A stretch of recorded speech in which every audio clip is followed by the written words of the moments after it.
Opo, kasi minsan po, hinahanap ko na lang si Papa. Sabi na si Papa, ganito, ganyan. Nandun niya, hagilap ng pera. Minsan ba hindi mo kinahiya yung ginagawa mo Hindi naman po, pagtitinda? bakit naman po ikakayain? Pwede ho ba siyang maging part ng Kalingap Angels?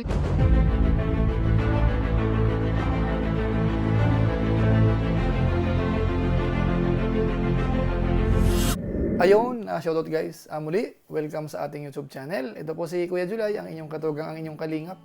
Na muling bumabati po muna sa inyo ng magandang araw, magandang gabi. Sang sulok man po tayo ng mundo naroon. At sa araw na ito, meron po tayong panibagong vlog. Pag-usapan ho natin, yung isa po sa mga vlog ni Kalingap Rab na kung saan ay parang po pwedeng maging Kalingap Angels. Dahil alam naman po natin sa ngayon na meron po mga nawala na ho sa Kalingap Angels. So, syempre ho, ang Team Kalingap dapat mag-move on. Tuloy-tuloy po yan. Kaya ngayon po, meron po silang bagong prospect. So, dito po sa ating reaction video sa ngayon, kilatisin po natin. Pwede ho ba si Marian, mga kabayan natin? Kilalanin po natin siya, yung kalagayan po nila, pati yung kanyang pamilya. Karapat-dapat ho ba silang tulungan? At higit sa lahat ho, kung pwede ho ba siyang maging angels. So, pag-usapan po natin yan, maya-maya ng konti. Pero bago po yun, syempre magpapaalala muna si Kuya Julay. Baka sakaling meron pa po ditong hindi nakasubscribe sa ating YouTube channel, huwag natin kalimutan. Julay Paunil. Tapos pakipindot lang po yung notification bell button para lagi po tayong updated sa aking mga video upload. So maraming salamat po sa inyo. Tapos meron din po tayong Facebook page. Pwede po nating i-follow po yan.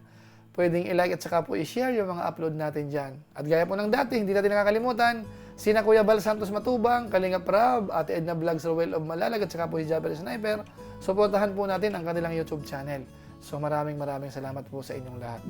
Ngayon tuloy na po tayo. Diretsahan na po tayo. Pag-usapan na po natin itong vlog po ni Kalingap Rab kay Marian. Yung tinagurian po na turon vendor na kung saan po ay artistahin ho, may itsura ho siya. At siyempre ho, yan po ay makikita po natin dito po sa reaction video. So kayo po mismo magsabi, mag-comment po kayo kung siya ho ba ay qualified or hindi. Lalo't alam ho natin yung ilan po sa mga angels na nawala na po sa Team Kalingap. Kaya tamang-tama ho, kung sakasakali na sila po ay po pwede, parang at least may kapalit po kaagad. Ngayon para hindi na po magtagal, kilalanin po muna natin si Marian. Ito po yung unang vlog po ni Kalingap Rab sa kanya. Panoorin po natin. So, ayan, dito tayo kina Marian. Hi Marian, hello. Pwedeng palaki ng mic yan. Andito tayo mga kalingap kina Marian. At busy-busy si Marian, nagtitinda ng turon ba to? Turon sa Kapo, sa Ludsod. Ayan, at nagluluto. Matagal mo na bang ginagawa ito, Marian? Opo. Nagluluto.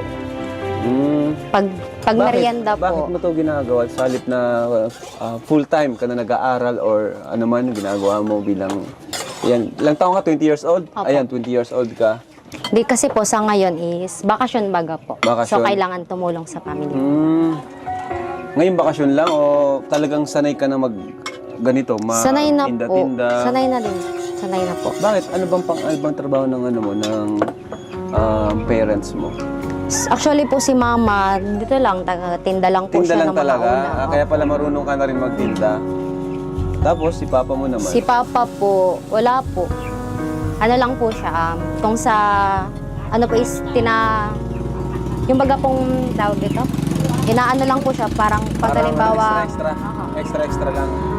halimbawa po may masabi sa kanya na kuya, mapapintura po kami, ganito. In short, talagang mahirap din ang pamilya niya. Mahirap na pamilya lang din. Anong course mo pala, Marian? Business ad po. Business ad? Apo. Okay. So, ilan kayong magkakapatid? 4 po, 4, pang ilang ka? bunso po. Bunso ka? Ito talagang pagtitinda, ito na yung negosyo nyo, kumbaga. Opo. Sila, Simula't simula mama mo. po. Simula't simula, ito na talaga. Ano ba ito, Marian? Pag nagtitinda ka dito lang sa tindahan o minsan naglalakad ka? Minsan po, nilalako po para mas Nilalako madaling mo. maubos. Bakit mo ginagawa ito, Marian, yung pagtitinda? Para po makatulong kila Mama kasi po, 2 po yung tinitinda namin. May barbecue, tas may ganito. Negosyante Parang talaga. dito na po ako, tas si Mama doon sa Oo, kabila. negosyante. Pero minsan ba hindi mo kinahiya yung ginagawa mo Hindi pagtitinda? naman po, bakit naman po ikakayain? Ano naman po itong ginagawa namin? Marangal. Opo. Wala namang masama sa ginagawa nyo. Sana nakatulong pa kayo sa magulang nyo. So ayan po, siya po ay 20 years old. Tapos marunong magluto siyempre ng turon tapos yung hot cake, at kung ano-ano pa po, mga kabayan po natin. At napansin po natin dito, parang mahirap din po sila. Dahil kung sakasakali hong maluwag po yan, hindi po niya gagawin yan. Lalo't may itsura po si Marian, mga kabayan natin. Napansin niyo po ba yun? Ang ganda ho ng kanyang mukha. Sa ngayon ho, medyo kayo manggi po ng konti. Kasi syempre ho, sa hirap ng buhay, kailangan kumayod po. At syempre ho, hindi maiwasan, nabibilad. Pero kung sakasakali po yan na magiging part ng Kalingap Angels, tandaan niyo po, magbabago po bigla ang kanyang itsura. Pero isang bagay lang po muna, ang hina-highlight po natin dito, si Marian ho ay talagang artistahin. Maganda ho talaga yung kanyang mukha. At sa tingin po natin, pwede ho sa Kalingap Angels. So kung sakasakali ho kayong sang-ayon, pwede rin po kayong mag-comment. Kung hindi naman ho, pwede rin po. Ngayon ituloy po natin, dahil nabanggit po dito ni Marian na hindi niya po ikinakahiya yung kanilang trabaho. Actually po dito, magkatulong po sila nung nanay niya. Dito sa tindahan, sa pagluluto. Katukatuwang po siya, lalo na po sa ngayon, na bakasyon, o kaya bago magpasukan, o kaya habang pinapanood niyo po ito, pasukan na. Pero ang gusto po nating i-highlight ay kung paano po sila nagtutulong-tulong para makaraos mga kabayan natin. Ngayon sunod po natin yung ilan po sa binanggit din po ng kanyang nanay. Ito po yun. Pag wala po siyang pasok, Sabado at Linggo, yan ang tinda niya. Ito ang ginagawa niya. Tinda ka na. Minsan po, fishbowl, kung ano po tinitinda po niya para makakaipon siya. Yung gusto niya, mabibili din niya mga gamit niya sa school. Mga gamit sa school, yun, ito na rin yung kinikita mo. Opo. Opo. Away bag, pagpasok niya, sa mga gamit mga libro, iniipon po niya. Hindi lang nga, ngayon po ako nagtitinda ang fishbowl nga po, at ayan na muna. Kung ano po yung tinitinda po namin, basta mabili. Mas mabenta po kasi. Mas mabenta yung Lalo baga po pag merienda. merienda. Totoo. Lalo pag ganitong oras, Opo. mga hapon na. Ay, kanina pa po yan nagluluto at ubus na At po na. madami na nga po Marami yan na kanina. bumibili.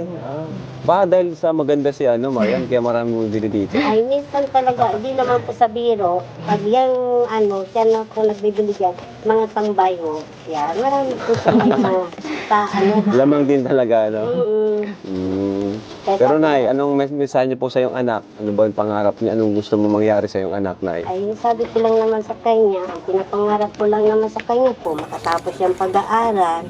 So ayun po, isa po sa pangarap po nila, makapagtapos po si Marian. Na kung saan, kung sakasakali po, pwede hong makatulong po ang Team Kalingap po dyan. Ngayon po ituloy po natin, silipin natin yung kanilang bahay para makita po natin kung gaano sila kahirap o kaya naman kung sila po ba ay malinis sa bahay. Ito, panoorin po natin. Okay. Dito ka natutulog? Opo. Simple lang. Pasok po kayo. Simple lang din talaga mga kalingap bahay ni Marian. Ayun. Hanggang dun lang po. Kaya may tawa tayo. Wala po. Ayan mga kalingap no. Dito po. Mga kalingap po.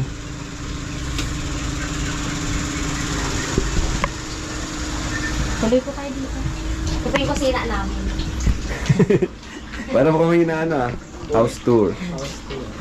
Pero malinis. Ang linis ng bahay nila Marian. Kahit Kahit ganito dapat lang. malinis pa rin po. Galing. Oo.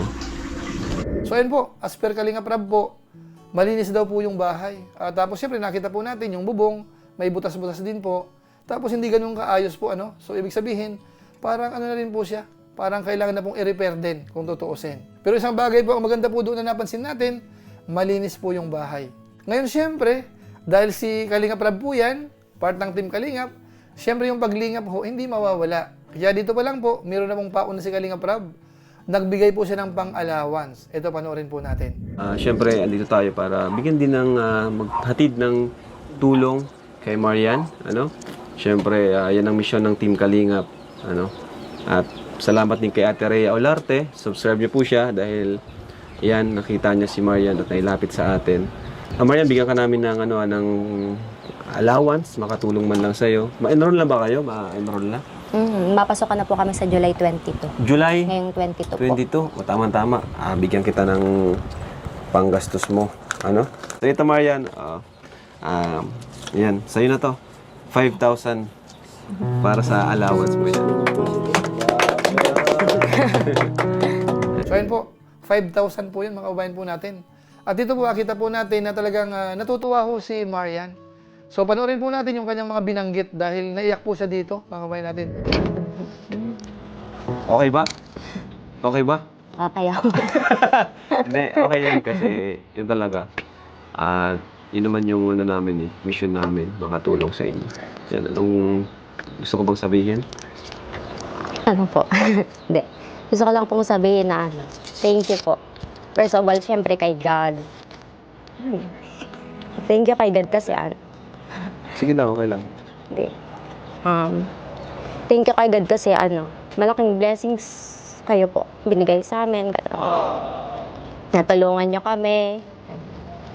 Then, ito pong binigay niya sa akin is magagamit ko ngayong pasukan, syempre. Sa pag-aaral ko, sa pag-enroll ko, magagamit ko po ito.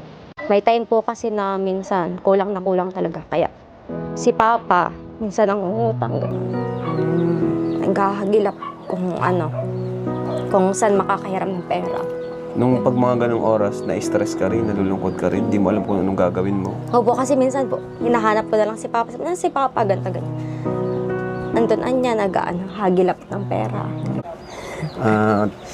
Kaya sana po is, madami po kayong matulungan pa, hindi lang ako. More blessings pa po yung dumating din sa inyo. Hindi lang ako yung estudyante na mapupuntahan ninyo. At Yun. meron pa po ang iba. Galing. Galing naman Salamat po. Yun po si Marian. Tapos meron po akong gustong i-highlight po dun sa kanyang mga sinabi. Kung atin pong obserbahan, parang concern po sa ibang tao rin. Sana raw po, marami pang matulungan si Kalinga Prab na iba. Ibig sabihin, hindi lang po yung sarili niya ang kanyang iniisip. Kung sila po ay natulungan, ang gusto niya po ay makatulong pa rin po sa ibang tao. So magandang sinyalis po yan. Yung tipong hindi yung parang siya ang bida, siya ang magaling. So dito po nakikita natin talagang yung malasakit niya po sa ibang tao. Ngayon sa obserbasyon po natin, kung ako po ang tatanungin, sa kabuuan ho, parang pwedeng-pwede ho siya sa Kalingap Angels. Una, sa kanyang itsura, pwedeng-pwede. Tapos yung kalagayan po nila, karapat-dapat naman pong tulungan. Tapos masipag din po siya, nagluluto, nagtitinda. Tapos malinis po sa bahay. Ibig sabihin, talagang pwedeng magustuhan po ng mga viewers, pwedeng suportahan ho. Wag po muna natin pag-usapan yung parang love team po niya, kung sino man po ang ipapares po dito. Ang isipin po muna natin, kung siya po ba ay karapat-dapat na maging part po ng Kalingap Angels. So sa tingin ko po, pwedeng-pwede. Kung kayo po ang tatanungin, pwede ho ba siyang maging part ng Kalingap Angels? Pwede niyo pong i-comment po sa baba. So ayan po mga kababayan po natin, kung sakasakali hong magiging part po siya, sa tingin ko po, okay lang kasi may mga ilan na rin po na nawala po sa Angels po ng Kalingap. So para magtuloy-tuloy po yan, o kaya para maging masaya, mas marami, mas masaya, di ba mga kababayan natin? So antabayanan po natin yan sa mga sunod na episode. Kung sakasakali hong si Marian ay makakasama na ho ni na Joy, ni na Carla, ni na Biancy, ni na Rose Ann, at marami pa pong iba. Pero may advice po natin, sana maging okay siya. Sana hindi magkaroon ng problema. Yung tipong pasakop sa Team Kalingap, kung ano ang marapat gawin, sana gawin po. At saka sana ho yung respeto laging nandyan. At kung may problema, sabihin lang. Lahat naman po ng bagay ay napag-uusapan. So siguro po sa pamamagitan po niyan, pansamantala magpapaalam po muna tayo. Pero gaya po ng dati, shoutout po muna sa mga sumusunod.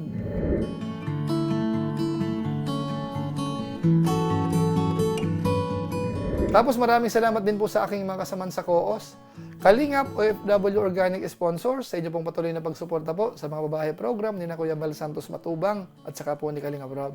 Maraming salamat po sa inyo. At siyempre po sa ating mga taga-subaybay, sa ating mga subscribers sa ating YouTube channel, sa ating followers sa ating Facebook page, maraming salamat po sa inyo. Lalong-lalo na po yung mga hindi po nag-skip ng ads at saka po nag-share ng ating mga videos. Maraming salamat po. So muli, ito po si Kuya July, ang inyong katugang, ang inyong kalingap, na pansamantalang nagpapaalam po muna. Kita-kita na lang tayo sa mga susunod ko pang vlog. Maraming salamat sa inyong walang sabang pagsuporta po sa ating YouTube channel. Pagpalain naman kayo ng Diyos, mabuhay tayong lahat. God bless. Bye-bye!